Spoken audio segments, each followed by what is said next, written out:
Hello guys, ngayong araw ay samahan nyo kami dahil ngayong araw ay pupunta kami sa isla at kukuha kami ng sea urchin. Nakakamiss ngayong ganitong gawain kasi nung bata pa ako ay ganito yung gawain ko. Tapos ang sarap pang lumigo sa dagat kapag ganito kalinaw ang tubig. Nakakainggit naman na rin dalawa na eray, sana all. At bago nga yan, syempre magsimula muna tayo sa umpisa. Sumakay nga kami ng bangkang di makina. Trip nga lang namin to kasi wala kaming magawa.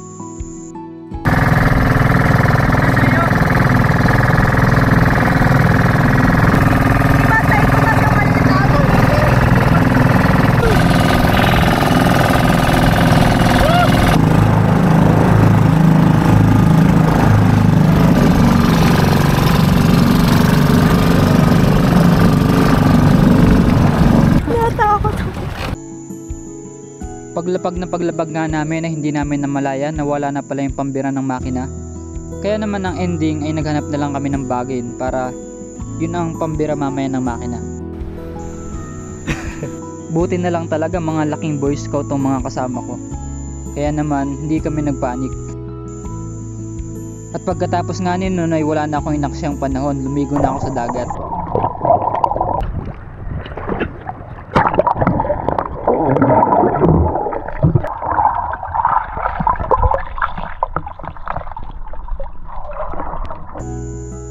At syempre sa mga gantong nature trip, hindi mawawala ang cetogen plus kalikasan. Wow.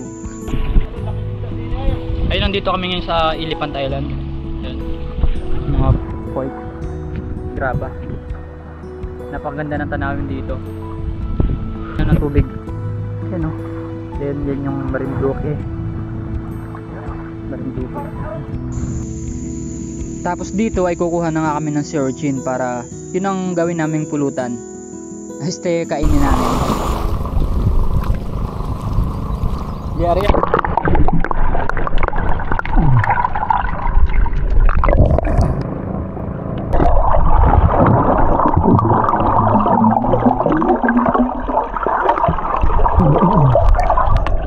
Lagyan din eh.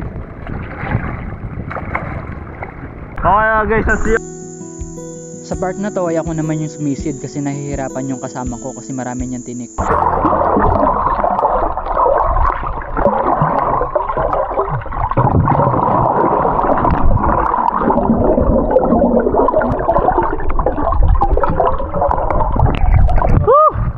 One down.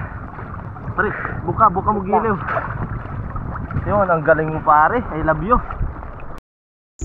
Itong isla pala na to ay private at hindi ito open sa public.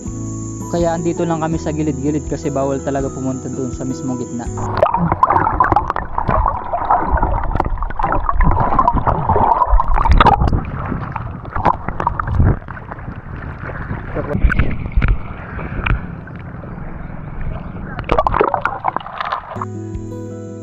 Medyo marami na ngayon nakukuha namin ditong sea urchin. Mas mabilis sana kung may dala kaming net or sigpaw.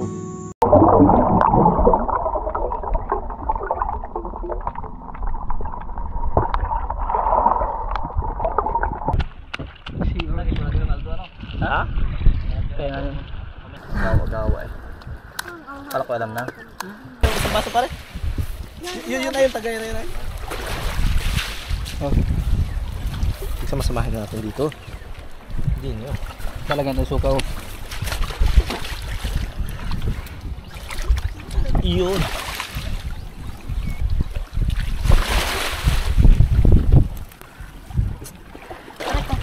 Problema sa kawalan pangkang. Talaba.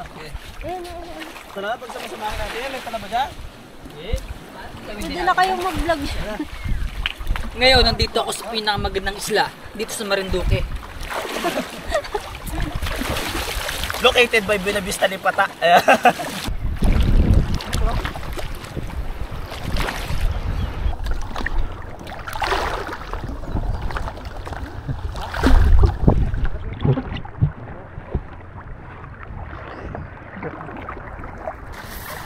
Sakit. Anong taba pare? Putang ina.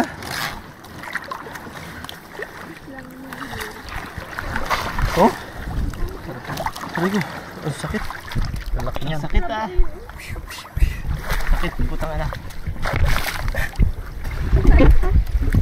Tinik. May tinik yan, yung maliliit.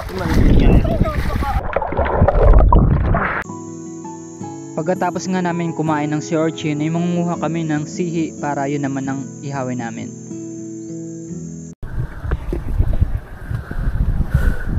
Ayun, magagatong tayo ng apoy ngayon kasi mag-ihaw tayo ng to sihi.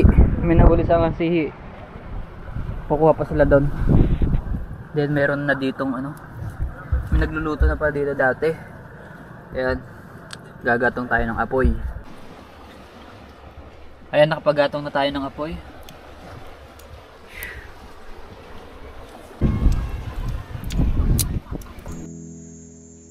Pagkatapos nga namin mag-ihaw ng sihi ay pauwi na rin kami. Hindi ko na nabidyohan yung ibang pangyayari kasi nalobat na rin yung camera ko. Kaya hanggang dito na lang tayo. Bye bye.